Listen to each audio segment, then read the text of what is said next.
Ang susunod na palabas ay may nagmumura. Kaya putang ina, wag na kayong manood.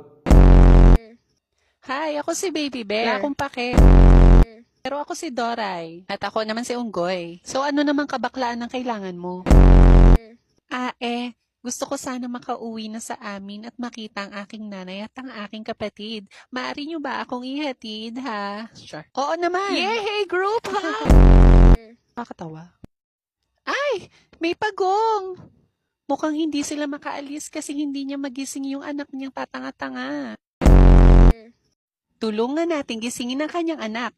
Isigaw natin na malakas. Gising, pagong! Di ba sabi ko laksan niyo? Isa pa, ina niyo. Gising, pagong! Ayan, nagising na ang puta.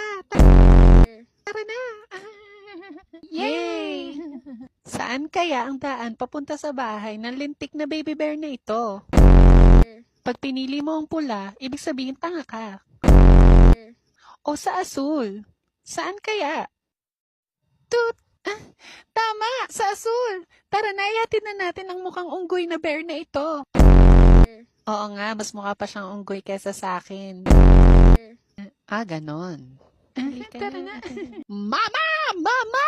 Andito na ako! Anak! Napabuka ka na ako eh. Saan ba ikaw galing? Ma, nagdala ako ng kakainin natin mamaya sa dinner, oh. Hindi nila tayo naiintindihan kaya okay lang mag-usap tayo. Ay, mukhang malasa nga ang batang ito eh. Pati ang unggoy pwedeng adobohin.